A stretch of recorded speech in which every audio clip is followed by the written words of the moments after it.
تہجد میں نہیں اٹھتا، نفل نہیں پڑھتا، او میری ملت کے جوانوں، مزہ نہیں آ جاتا جب ساری دنیا سوئی ہو، ساری دنیا، اور بستر بھی گرم ہو اور نیند بھی پورا غلبہ کر رہی ہو، اور اچانک گھنٹی بجے دماغ میں، آنکھ کھلے، گھڑی پہ نظر پڑے، 3:30 4 بجے کا پیغام گھڑی بتائے، اور کوئی چڑھتی جوانی والا اٹھ کے وضو کرے، اور جب وہ مصلی کھول کے بچھائے تو مدینے والے محبوب کہتے ہیں کہ ہر نماز پہ رب ثواب دیتا ہے، اور جو اٹھ کے تہجد کی نماز پڑھے اسے دیکھ کے تو رب مسکراتا ہے، جو اس کی شان کے لائق ہے، جو اس کی شان کے لائق، وہ مسکراتا ہے، خوش ہوتا ہے کہ میرا بندہ تہجد میں اٹھ گیا، وہ مسکراتا ہے۔ کاش ہماری صبحیں کبھی اپنے مالک کے نام ہو جائیں، کاش کے صبحیں۔ حضرت ابو الحسن رحمت اللہ تعالی علیہ حضرت معاذ ابن جبل رضی اللہ تعالیٰ عنہ کے پاس بیٹھا کرتے تھے، فرماتے ہیں ان سے جو پیار بڑھا تو پھر میرا مصلی سے بھی بڑھ گیا۔ تابعی ہیں، فرماتے ہیں صحابی رسول سے محبت ہوئی تو ذکر سے بھی ہو گئی، پھر درود شریف سے بھی ہو گئی، محبت ان سے بڑھی تو پھر اللہ نے مسجد کا پیار بھی بڑھا دیا۔ آپ فرماتے ہیں کہ میری ہر وقت طبیعت چاہتی تھی کہ بس اللہ اللہ کروں، بس اللہ اللہ کروں، بس نہ میں ذرا تھوڑی جان چھڑاؤں لوگوں سے، کو 10 منٹ ملے تو میں کو 4 نفل پڑھ لوں، میں تھوڑا سا نہ بچوں لوگوں سے، اور مجھے تسبیح ملے تو میں نہ کو 400-500 دفعہ استغفار پڑھوں، سبحان اللہ، الحمدللہ، اللہ اکبر، لا حول ولا قوت الا باللہ، میں نہ تسبیحات پڑھوں۔ فرماتے ہیں کہ بچے تھے گھر میں 6-7، غربت تھی، کام ملتا کوئی نہیں تھا، اور میں کام چور نہیں تھا، کام ڈھونڈتا تھا، پر اللہ کی قدرت کے کام نہیں ملتا تھا۔ فرماتے ہیں کہ میں نے ایک دن اپنی اہلیہ سے کہا کہ آج میں پھر جاتا ہوں کام ڈھونڈنے، تو میری بیوی بڑی فرما بردار تھی، پر اس دن نہ غربت کے ہاتھوں تنگ آ کے کہنے لگی آج نانا کوئی تو چیز لے کے آیا، تو مجھ سے بچوں کی بھوک نہیں دیکھی جاتی، یہ سب روگاں دا روگ محمد جس دا نام غریبی، کنڈ بلا کے لنگ جاندے نہیں دوست یار قریبی، آج نہ کچھ لے کے آیا تو میں بچے لے کے چلی جاؤں گی۔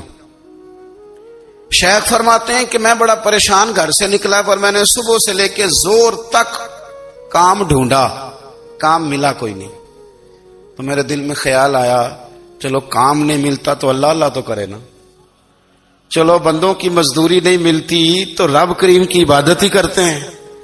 فرماتے ہیں کہ میں نے نا فرات کے پانی سے وضو کیا، نہر کے، شدید دھوپ تھی، ساتھ ریت تھی اور ریت تپ رہی تھی، میں نے اپنا رومال وہیں مصلی کے طور پر بچھا لیا، اور فرماتے ہیں کہ زور سے لے کر عصر تک نماز پڑھی، دھوپ بھی پورے زور پہ، پر میرے سجدے کا ذوق بھی پورے زور پہ۔ فرماتے ہیں سورج بھی چمک رہا ہے اور رب کی عبادت کا ذوق بھی پورے زور پہ، میں سجدہ کروں تو پھر میرا اٹھانے کو جی نہ چاہے۔ میرے استاد لکھا کرتے تھے، یہ ان کا شعر ہے، وہ کہا کرتے تھے مجھے سوز دے، مجھے ساز دے، اور مجھے نیم شب کا نیاز دے، دم سجدہ خود کو میں توڑ دوں، مجھے ایسا ذوق نماز دے، اور میں تیری بہار کا پھول ہوں، میں کھلا بھی ہوں تو تیرے لیے، مجھے میری شاخ سے توڑ لے، مجھے اپنی زلف کا ناز دے۔ بھائی فرماتے ہیں کہ عصر تک میں نے نفل پڑھے، دل ڈھلنے لگا، عصر کی نماز پڑھی اور میں وہاں سے چلا۔ اب میں جب نکلنے لگا تو دل میں خیال آیا کہ چھوٹی چھوٹی دیواریں ہیں گھر کی، بغیر کچھ لیے جاؤں گا تو بیوی دور سے دیکھے گی تو شور کرے گی کہ پھر خالی ہاتھ آ گیا ہے۔ کہتے میں نے اپنی اسی رومال میں جس پہ میں نے نماز پڑھی تھی نا، رومال میں کی آخی دے پنجابی جو صافا کہتے ہیں، اسی میں نا میں نے کچھ ریت بھر لی کہ وہ دور سے دیکھے گی تو سمجھے گی کچھ لے کے آیا ہے، چلو جا کے اسے بتا دوں گا کہ آج پھر مزدوری نہیں ملی۔ کہتے ہیں وہ ریت لے کر جب میں گھر میں گیا تو پہلے بیوی دروازے پہ کھڑی ہوتی تھی، پوچھتی تھی خالی ہاتھ آ گئے ہو؟ آج میں نے دیکھا تو ہے ہی کوئی نہیں۔ فرماتے ہیں میں اندر داخل ہوا، سلام لیے، کونے میں نے وہ رومال رکھ دیا اور میں نے آواز دی کہ بھلی مانس کہاں ہو؟ تو وہ کہنے لگی آپ منہ ہاتھ دھو لیں، میں روٹی لے کے آئی۔ میں نے کہا روٹی کہاں سے آ گئی؟ یہاں تو کئی دنوں کے فاقے، تو کئی دنوں کی غربت ہے۔ یہاں تو اس گھر میں تو فقیری ہے. فرماتے ہیں کہ وہ روٹی لے کے آئی اور اس وقت کی جو موجودہ نعمتیں تھیں، سمجھ لیں سلاد، اچار، ہر چیز ساتھ لائی. میں نے کہا کہ بچے کہاں گئے؟ کہنے لگی وہ کھانا کھا کے کھیلنے گئے، آپ کھانا کھا لیں آ جاتے. کھانا اس نے چن دیا. میں نے حیرت انگیز لہجے میں ساری نعمتیں اپنے دسترخوان پہ دیکھ کر کے بیوی سے پوچھا یہ کہاں سے آیا کھانا؟ بچوں کو تو نے کہاں سے کھانا کھلایا؟ یہ سارا کچھ کیسا ہے؟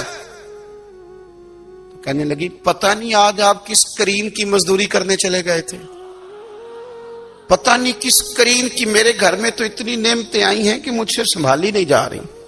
اتنا اناج ہے، اتنا گندم ہے، کس کریم کے دروازے آج چلے گئے تھے؟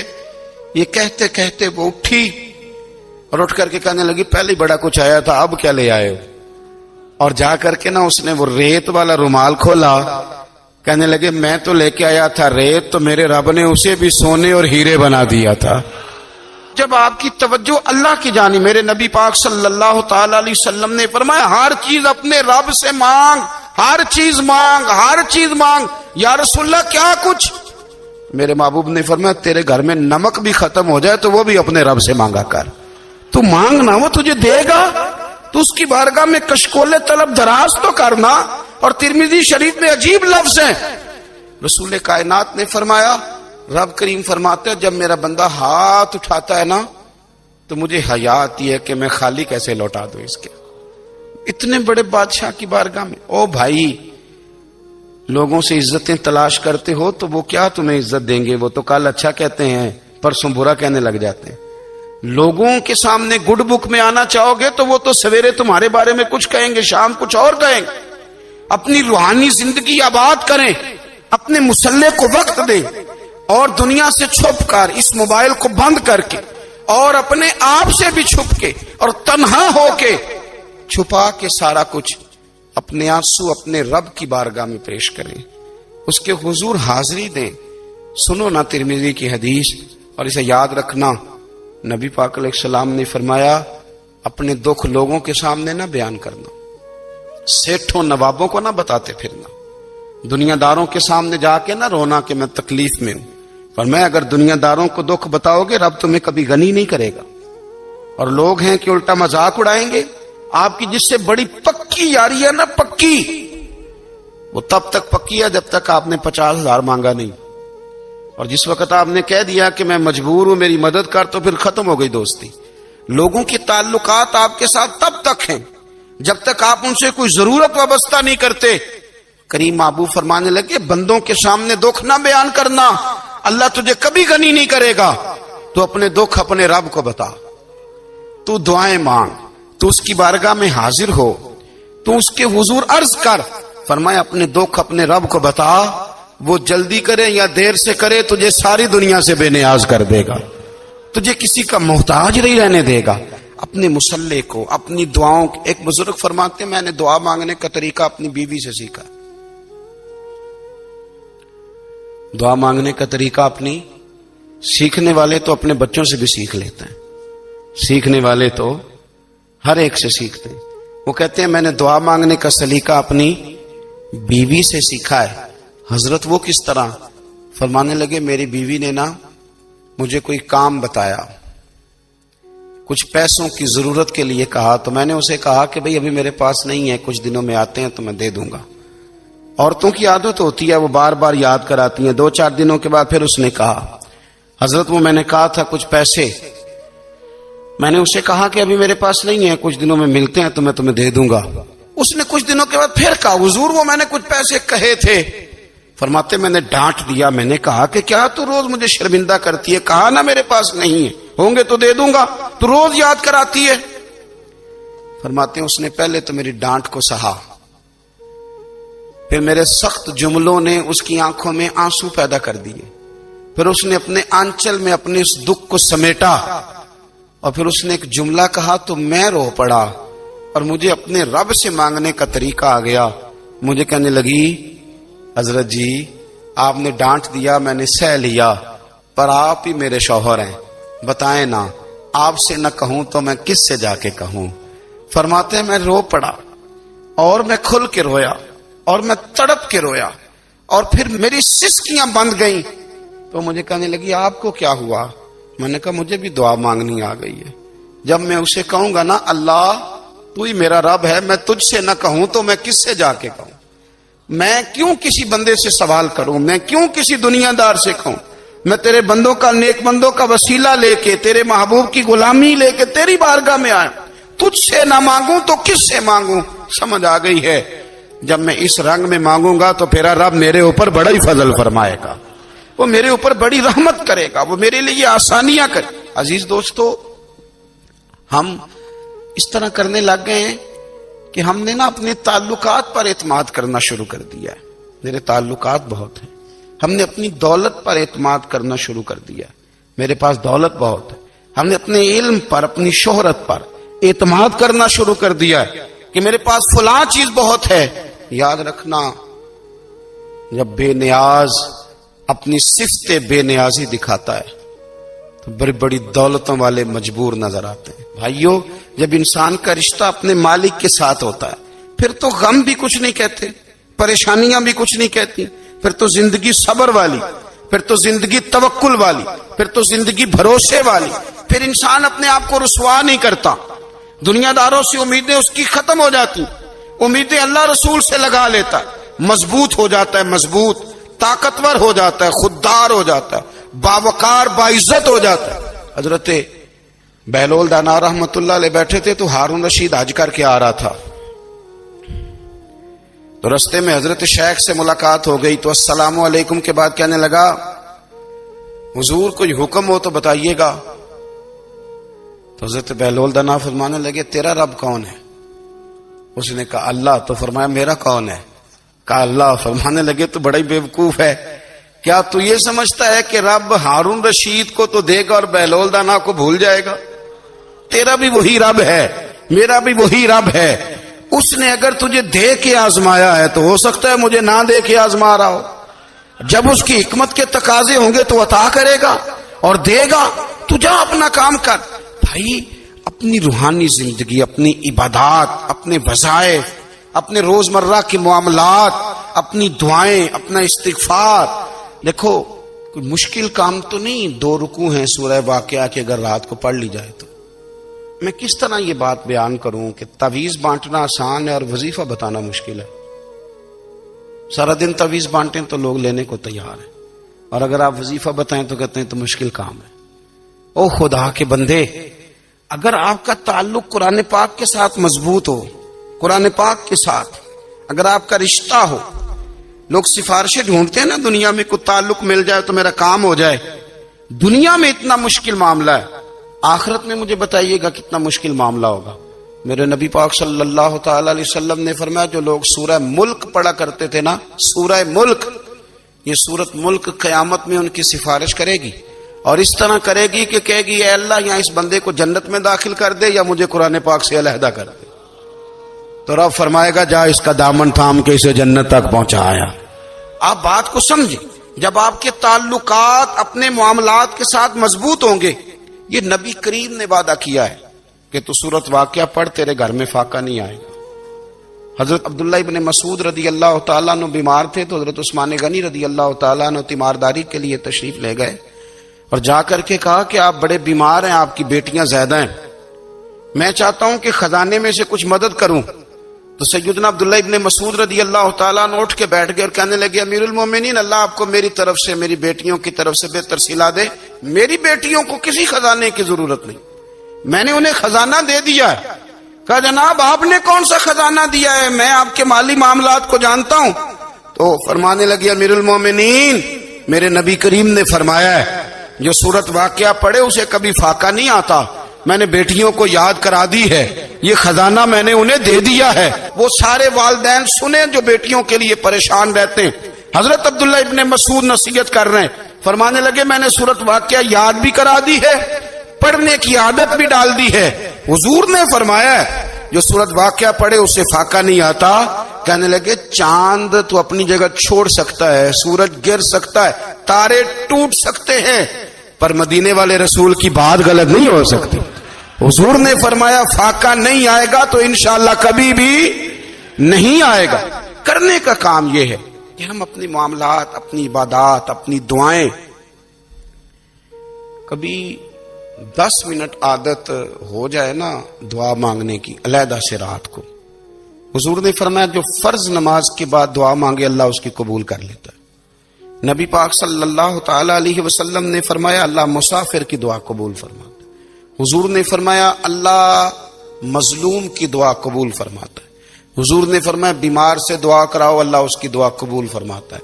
میرے نبی پاک نے فرمایا ماں باپ جب بھی اولاد کے لیے ہاتھ اٹھائیں، ویسے تے بلے شاہ تو آسمانی اڈدیاں ہی پھڑ دیں، جڑا گھر بیٹھا انہوں پڑے گا ہی نہیں. حضور فرمانے لگے ماں باپ جب بھی اولاد کے لیے دعا فرمائیں اللہ ان کی دعا کو قبول کرتا ہے. آپ اپنا تعلق بنائیں دعا کے ساتھ، عبادت کے ساتھ، مصلی کے ساتھ رشتہ بنائیں، استغفار پڑھیں. صلاح الدین ایوبی صلیبی جنگوں میں تھے. رات کو مسجد اقصی میں نماز پڑھی تو پریشان تھے. ایک بزرگ سے ملاقات ہوئی تو وہ کہنے لگے کہ آپ بڑے پریشان ہیں. کہنے لگے حضور پریشان اس لیے ہوں کہ پہلے ہی مسلمان کمزور ہے، اب میں نے سنا ہے دشمن کا ایک بحری بیڑا وہ جنگی سامان سے بھرا ہوا آ رہا ہے، تو اب ان کے پاس اور تلواریں اور نیزے آ جائیں گے، مسلمانوں کے پاس پہلے ہی وسائل کی کمی ہے، پریشان ہو کس طرح کر کے مقابلہ کریں گے. یہ بات کہتے ہی صلاح الدین ایوبی نے بزرگوں سے کہا حضور آپ بھی دعا کرنا، دعا کی بڑی طاقت ہے. میرے نبی پاک نے فرمایا دعا مومن کا ہتھیار ہے، دعا مومن کا. حضور نے فرمایا تقدیر کو سوائے دعا کے کوئی چیز نہیں بدل سکتی. دعا مومن کا ہتھیار ہے، یہ کافر کے پاس کوئی نہیں، یہ ہتھیار ہے مومن کا. اللہ کرے آپ کو سمجھ آئے. پھر سنیں کئی بار کہہ چکا ہوں یہ ہتھیار ہے. کافر کے مقابلے میں جو تیرے پاس سب سے بڑا ہتھیار ہے وہ دعا ہے. دعائیں کرانی چھوڑ دی، کرنی چھوڑ دی، لینی چھوڑ دی. حضرت سیدنا انس بن مالک رضی اللہ تعالیٰ عنہ فرمایا کرتے تھے میں نے وہ رنگ دیکھا ہے جب حضور دعا مانگتے تھے اور حضور کی مقدس آنکھوں میں آنسو بھی ساتھ ہی بہا کرتے تھے، میں نے وہ انداز دیکھا. تو صلاح الدین ایوبی بزرگ سے کہنے لگے آپ بھی دعا کیجیے، اور خود رونے لگے اور سر سجدے میں رکھ کے رونے لگے اور عشاء سے لے کر فجر تک روئے، خوب روئے. صبح وہ بزرگ آئے تو صلاح الدین ایوبی کا خوبصورت اور ہنستا ہوا چہرہ دیکھا. کہنے لگے آپ بڑے خوش ہیں، رات تو میں نے بڑے روتے ہوئے دیکھا تھا. تو کہنے لگے حضور وہ جو بحری بیڑا آ رہا تھا نا وہ پانی میں ڈوب گیا ہے، اب وہ نہیں آ رہا، ابھی خبر آئی ہے تو میں بڑا خوش ہوں. بزرگ کہنے لگے اٹھ سینے سے لگ اور سن ایک بات، وہ بحری بیڑا پانی میں نہیں ڈوبا، وہ تیرے آنسوؤں میں ڈوب گیا ہے. وہ جو تو رات رویا ہے نا رب کریم کی بارگاہ میں تو وہ ڈوب گیا ہے. بھائی اپنا مصلی کا، عبادت کا، وظائف کا، اللہ کا سلسلہ اس کو مضبوط کرے، اپنی دعاؤں کے تعلق کو مضبوط کرے. دعائیں بڑے انقلاب برپا کر دیتی ہیں. ہم تھوڑے نا جب سے خشک ہوئے ہیں نا، خشک، اور میری تو جماعت ہی صوفیاء کی جماعت تھی. ہم تو داتا علی اجمیری کی جماعت سے، ہم تو خواجہ اجمیری کی جماعت سے، ہم تو شیخ احمد فاروق سرہندی کی جماعت سے، ہم تو صوفیاء کی جماعت. ہماری جماعت نے بھی وہ تعلق جو ہمارے بزرگوں نے بنایا تھا. بزرگ اللہ کے قریب کیسے جاتا ہے؟ تو ہمارے یہاں نا بہت سارے لوگ کہتے ہیں جی نظر ہو گئی تو کام ہو گیا. بھائی جو بخاری مسلم میں طریقہ ہے نا اللہ کا قرب پانے کا وہ تو نفل ہے. نبی کریم علیہ الصلوۃ والسلام نے فرمایا بندہ نفلوں کے ذریعے رب کے قریب جاتا ہے اور اتنا قریب جاتا ہے کہ پھر اللہ اس کی زبان بن جاتا ہے، اللہ اس کی آنکھیں بن جاتا ہے، کان بن جاتا ہے، ہاتھ اور پیر بن جاتا ہے. تو یہ تو عبادت ہے، یہ تو اللہ کی بارگاہ کی حاضری ہے جو آپ کو اللہ کے قریب کرے گی. تو اپنے نماز کو اہمیت دے کے ادا کریں، نمازیں موبائل بند کر کے ادا کریں. لیکن نا کچھ لوگ کہتے ہیں مجھے ٹائم نہیں ملتا نماز کا، تو میں کہتا ہوں یہ آپ نے بڑی جرت کی بات کی ہے. مجھے کو میرا پیر بھائی کہہ دینا میرے پاس ٹائم نہیں آپ کو ملنے کا، تو میں کہتا ہوں آج کے بعد آنا ہی نہ. تو کیا سمجھتا ہے تو بہت بڑا آدمی ہے، تیرے پاس ٹائم نہیں ہے اور ہمیں ملنے کا ٹائم، موج کر. تو آپ نے اللہ رسول کو کہہ دیا ٹائم نہیں. اور عجیب فلسفہ ہے نا، کہا جائے نماز پڑھنے آؤ تو کہتے ہیں کپڑے ٹھیک نہیں، اور کہا جائے کہ آؤ ذرا دعوت پہ چلیں تو کہتے ہیں 1 منٹ ٹھہر میں کپڑے بدل کے آیا. نماز کے لیے کہا تو کہتا ٹھیک نہیں، دعوت کے لیے کہا تو کہتا میں ذرا تیاری کر لوں، یوں جانا مناسب نہیں. یہ معاملہ ٹھیک نہیں. رب تو فرماتا ہے کہ جب تو مسجد میں آ تو زینت اختیار کر کے آ، خوب ذوق سے دعا مانگے، خوب شوق سے نماز پڑھیں، خوب استغفار کا مزاج بنائیں. آپ لوگوں کے بیچ رہ کے سوکھ حاصل کرنا چاہتے ہیں، لیکن آپ کو پتہ ہے کئی مہینے غار حرا میں رہنا بھی مدینے والے محبوب کا طریقہ ہے.